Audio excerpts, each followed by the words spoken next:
This is for Tori. This is chapter 2, Pool of Tears. Curiouser and curiouser, cried Alice. She was so much surprised that for a moment she quite forgot how to speak good English. I am now opening out like the largest telescope there ever was. Goodbye, feet. She looked down at her feet. They almost seemed out of sight. They were getting so far off. Oh, my poor feet. I wonder how I will put on your shoes and stockings for you now, dears. I'm sure I shan't be able. I shall be a great deal too far off to trouble myself about you. You must manage the best way you can. But I must be kind to them, thought Alice. Or perhaps they won't walk the way I want to go. Let me see. I'll give them a new pair of boots every Christmas. And she went on planning to herself how she could manage it. They must go by the carrier, she thought. And how funny it will seem, sending presents to one's own feet. And how odd the directions will look. Alice's right foot, Esquire. Hearthrug. Near the fender, with Alice's love. Oh dear, what nonsense I am talking. Just then, her head struck against the roof of the hall. In fact, she was now more than 9 feet high. And she at once took up the little golden key and hurried off to the garden door. Poor Alice! As much as she could, lying down on one side, to look through into the garden with one eye, but to get through was more hopeless than ever. She sat down and began to cry again. You ought to be ashamed of yourself, said Alice. A great girl like you, she might well say this, to go on crying this way. Stop this moment, I tell you. But she went on all the same, shedding gallons of tears until there was a large pool all around her, about 4 inches deep, and reaching halfway down the hall. After a time, she heard a little pattering of feet in the distance, and she hastily dried her eyes to see what was coming. It was the White Rabbit returning, splendidly dressed with a pair of white kid gloves in one hand and a large fan in the other. He came trotting along in a great hurry, muttering to himself as he came, Oh, the Duchess, the Duchess! Oh, won't you be savage if I keep you waiting? Alice felt so desperate that she was ready to ask help of anyone. So when the rabbit came near her, she began in a low, timid voice, If you please, sir. But the rabbit started violently, dropped the white kid gloves and the fan, and scurried off into the darkness as hard as he could go. Alice took up the fan and gloves, and as the hall was very hot, she kept fanning herself all the time she went on talking. Dear, dear, how queer everything is today, and yesterday things went on just as usual. I wonder if I've changed in the night. Let me think. Was I the same when I got up this morning? I almost think I can remember feeling a little different. But if I'm not the same, the next question is, who in the world am I?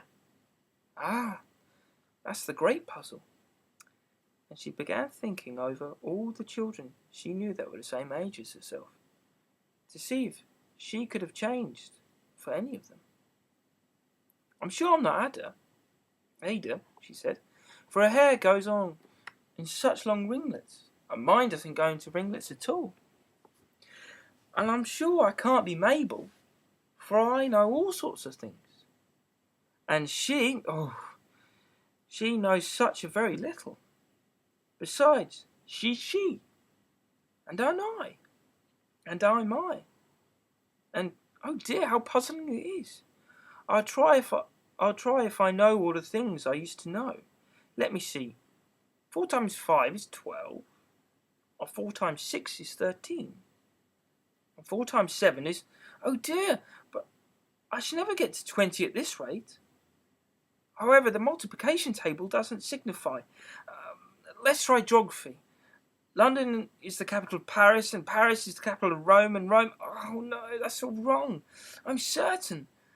I must have changed for Mabel. I'll try and say, How doth the little... And she crossed her hands on her lap as she was saying the lessons, and began to repeat it, but her voice sounded hoarse and strange, and the words didn't come out the same way as they used to. How doth little crocodile improve his shining tail, and pour the waters of the Nile on every golden scale? How cheerful he seems to grin, and how neatly he spread his claws, and little and welcome little fishes with gentle smiling jaws. I'm not sure if those are the right words, said poor Alice, and her eyes filled with tears again as she went on. I must be Mabel after all, and I'll have to go and live in that poky little house, and next to no toys to play with, and I know there were so many lessons to learn. No, I've made up my mind about it. If I'm able, I'll stay down here. There'll be no use putting putting their heads to get down and say, "Come up again, dear." I shall only look up and say, "Who am I then? Tell me that first, and then, if I like being that person, I'll come up. If not, I shall stay down here till I'm someone else." "But oh dear," cried Alice with a sudden burst of tears, "I do wish they'd put their heads down. I'm so very tired of being alone, all alone there, here." As she said this, she looked at her hands, and was surprised to see that she had put on one of the rabbit's little white kid gloves while she was talking. "How could I have done that?" she thought. "I must be growing small again." She got up and went to the table to measure herself, and found that, as nearly as she could guess, she was about 2 feet tall now, and was shrinking rapidly. She soon found out that the cause of this was the fan she was holding, and she dropped it hastily, just in time to avoid shrinking away altogether. "That was a narrow escape," said Alice, a good deal frightened at the sudden change, but very glad to find herself still in existence. "And now for the garden!" And she ran with all the speed back to the little door. But alas, the little door was shut again, and the golden key was lying on the glass table as before, and things were worse than ever, thought the poor child, "for I was never so small as this before, never, and I declare it's too bad that it is." As she said these words, her foot slipped, and in another moment, splash! She was up to her chin in salt water. Her first idea was that she had somehow fallen into the sea. "And in that case, I can go back by railway," she said to herself. Alice had been to the seaside once in her life, and had come to the general conclusion that whenever you go on the English coast, you find a number of bathing machines in the sea, some children digging in the sand with wooden spades, then a row of lodging houses, and behind them a railway station. However, she soon made out that she was actually in a pool of tears which she had wept when she was 9 feet high. "I wish I hadn't cried so much," said Alice as she swam about trying to find her way out. "I should be punished for it now, I suppose, by drowned in my own tears. That will be a queer thing, to be sure. However, everything is queer today." Just then she heard something splashing about a pool a little way off, and she swam nearer to make out what it was. At first she thought it must be a walrus or a hippopotamus, but then she remembered how small she was, and soon she made out that it was only a mouse that had slipped in like herself. Would it be of any use now, thought Alice, to speak to this mouse? Everything is so out of the way down here that I should think it very likely it can talk. At any rate, there's no harm in trying. So she began, "Oh, mouse, do you know a way out of this pool? I'm very tired of swimming about. Oh, mouse!" Alice thought, this must be the right way to talk to a mouse. She had never done such a thing before, but she remembered having seen in her brother's Latin grammar, a mouse, of a mouse, to a mouse, oh mouse. The mouse looked at her rather inquisitively, and seemed to wink at her with one of its eyes, but said nothing. "Perhaps it doesn't stand English," said Alice. "I dare say it's a French mouse, come over with William the Conqueror." For, with all her knowledge of history, Alice had no clear notion how long ago anything had happened. So she began, "Où est machete?" which is the first sentence in her French lesson book. The mouse gave a sudden leap out of the water, and seemed to quiver with fright. "Oh, I beg your pardon," cried Alice hastily, afraid that she had hurt the poor animal's feelings. "I quite forgot you don't like cats."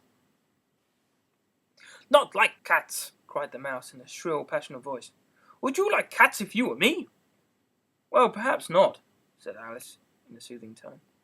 Don't be get angry about it. And yet I wish I could show you our cat Diana.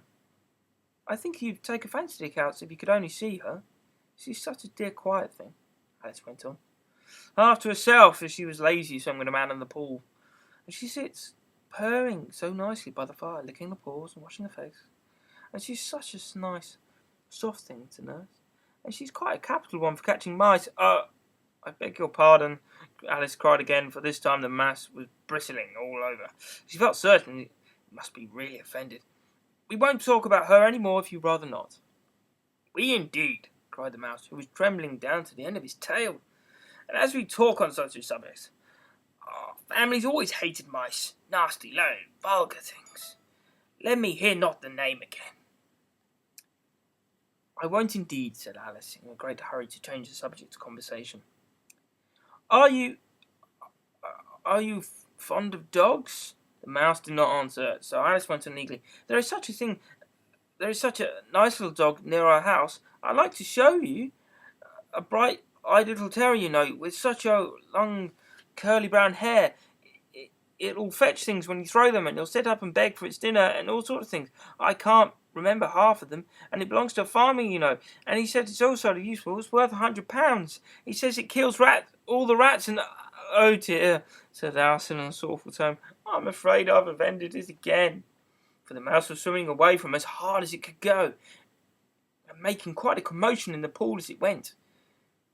So she said softly after it, Mouse dear, come back again, and we won't talk about cats or dogs either.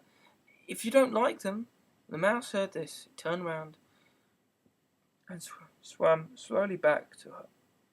Its face was quite pale with passion, thought Alice, and said in a quiet, low, trembling voice, Let us get to the shore.